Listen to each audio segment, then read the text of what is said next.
लखनऊ आश्रम में मैं पहुंचा, मेरा एक अपोलो में बहुत बढ़िया लेक्चर था, मैंने बहुत अच्छा कोट पहना था, महंगी ब्रांड का कोट पहना था अपनी धोती के ऊपर, मुझे भी लग रहा था मैं नया फैशन स्टेटमेंट दे रहा हूं।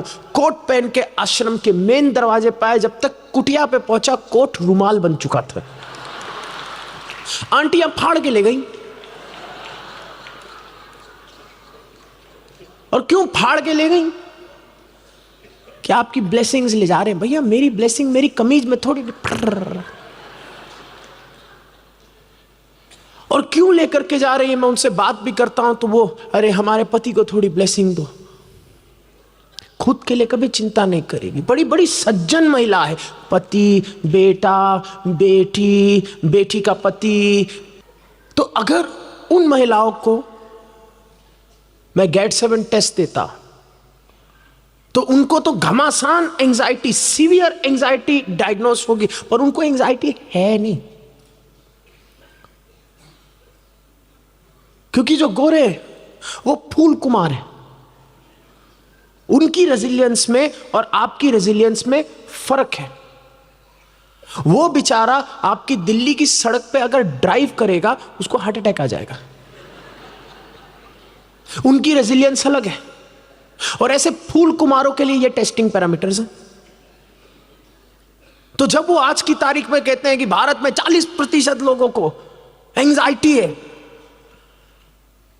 उनके पैरामीटर्स के हिसाब से हमने यहां पे कभी बेसलाइन बनाई नहीं।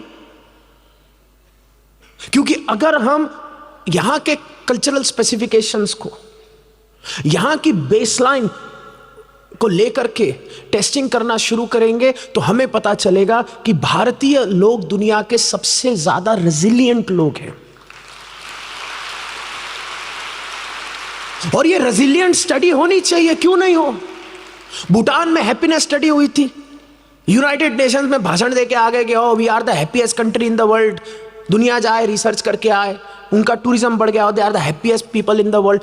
अगर रेजिलिएंट के भी क्वेश्चनर्स बने, स्टैंडर्डाइज पैरामीटर्स बने, I bet my mental health professional career on this that आप लोग साउथ एशियन में भी Indians are the most resilient people.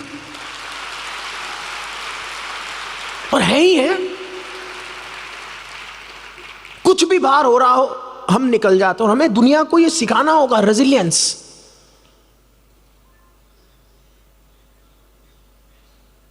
और इसलिए अगर हमें भारतीयों को समझना है, हमें सूक्ष्म होना पड़ेगा। हर कोई नहीं समझ सकता। बाहर से आप रिसर्च टीम ला करके यहां रख दो, उन्हें आप समझ ही नहीं आओगे। तो जो संत हैं, जो सनातन है, जो इंडियन नॉलेज सिस्टम्स है, वो बहुत ज्यादा कीमती है। क्योंकि उन संतों को आप लोगों की समझ है,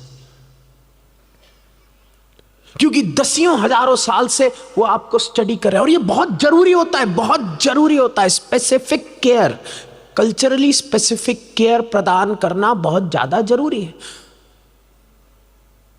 अभी गौशाला में एक वेटरनरियन डॉक्टर आया था साउथ अफ्रीका से, बहुत पहुंचा हुआ। एक डॉक्टर आई थी और वो मुझे समझा रही थी कि उन्हें कितने महीनों तक पढ़ाया जाता है कि जानवर के हिसाब से दवा दी जाए। क्यों? क्योंकि वो वाइल्ड लाइफ पर रिसर्च कर रही है। साउथ अफ्रीका है ना। अब क्योंकि वाइल्ड लाइफ पे कर रही है तो कभी उसकी टेबल पे बाज आ जाता है, कभी शेर आ जाता है, कभी सांप आ जाता है, कभी गेंडे का इलाज करना है। और सांप को सांप वाली दवाई देनी पड़ती, क्योंकि सांप छोटा सा है। अब सांप की दवाई के यूनिट अगर हम गेंडे को देंगे, क्या होगा? गेंडे को सांप नहीं सूंघेगा। हाँ जी, ना जी। तो उन लोगों को मैथमेटिक करनी पड़ती है, कैलकुलेशन होती है कि बॉडी वेट देखते हैं, बॉडी वेट के हिसाब से यूनिट निकालते हैं, यूनिट के हिसाब से उनके मूलाधार में हुम पट।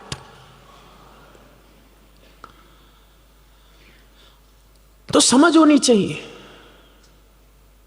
कि जो वेटरनरियन डॉक्टर वाइल्ड लाइफ का है वही फिर वाइल्ड लाइफ पे काम कर सकता है। जो डोमेस्टिकेटेड एनिमल हस्बेंड्री वाला वेटरनरी है, उसको नहीं, उसको गाय की समझ है, उसको बकरी की समझ है, इससे ज्यादा उसको समझ नहीं। और हमारे यहां के जो ऋषि मुनि हैं, उनके पास 10,000 साल से भी ऊपर। और यही उदाहरण अगर मैं तुम लोगों पे देता हूं, वो ऋषि संत तुम लोगों को समझते हैं, तुम्हारे कल्चर को समझते हैं, तुम्हारे हार्ट को समझते हैं, तुम्हारे मन को समझते हैं, वो तुम्हें जानते हैं। उनके भीतर एक सूक्ष्म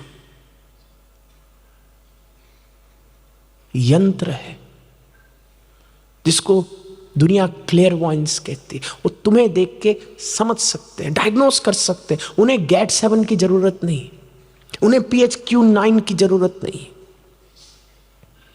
वो तुम्हें देखेंगे, वो समझ जाएंगे। इसलिए पुराने जमाने में जब संत आते थे, राजकुमार पैदा हुआ है, वो देख लेते थे कि अरे ये तो या बहुत बड़ा संत बनेगा या बहुत बड़ा राजा बनेगा। जब बुद्ध को भी देखा, जब बुद्ध सिद्धार्थ थे, तो ऋषि मुनि ने यही डायग्नोस्टिक दिया। यही डायग्नोस्टिक अगर तुम किसी महान साइकेट्रिस्ट के पास जाओगे, साइकोलॉजिस्ट के पास, और वो $7,000 के तुम्हारे बच्चे की पूरी प्रोफाइल बनाएगी, वो भी यही सब करेगी। पर उनको लगेगा $7,000, उनको लगेगा कितने कितने महीने, और फिर वो जाके बताएंगे तुम्हारे बच्चे की साइकोलॉजिकल प्रोफाइल क्या है। लेकिन जो संत थे, उन्होंने सिद्धार्थ को देखा, थोड़ी देर ऑब्जर्व किया, देखा कि अभी वो बालक है, अभी बस उसकी आंखों को देखा, अभी बस देखा कि वो रिएक्ट कैसे करता है स्टिमुलस को, अभी बस देखा कि वो किस प्रकार से रो रहा है, अभी बस देखा कि वो किस प्रकार से एनवायरनमेंट के साथ इंटरैक्ट कर रहा है, और उन्होंने बता दिया कि ये साधारण बालक नहीं है, कुछ है। और पक्का वो बालक भी झक्की रहा होगा, जैसे बाबा जी झक्की हैं। अगर कोई साइकोलॉजिस्ट आता तो वो इस झक्की को पता है क्या बोलता? OCD। क्योंकि झक में OCD में ज्यादा फर्क नहीं है। और यही फर्क है कि तुम्हें डायग्नोस कौन करता है, तुम्हें केयर कौन देता है। क्योंकि गलत आदमी तुम्हें डायग्नोस करेगा, वो तुम्हें विक्टिम बता देगा। गलत आदमी तुम्हें डायग्नोस करेगा, वो तुम्हें असहाय बता देगा। गलत आदमी के पास जाओगे, वो तुम्हें बीमार बता देगा। गलत आदमी के पास जाओगे, वो तुम्हें बैसाखी दे देगा। गलत आदमी के पास जाओगे तो जीवन भर तुम असहाय, मजबूर, कमजोर बन के रहोगे। लेकिन जो संत है, जब वो तुम्हें देखता है, वो तुम्हारे को OCD नहीं देखता, वो देखता है कि तुम्हारे पास सुपर पावर है।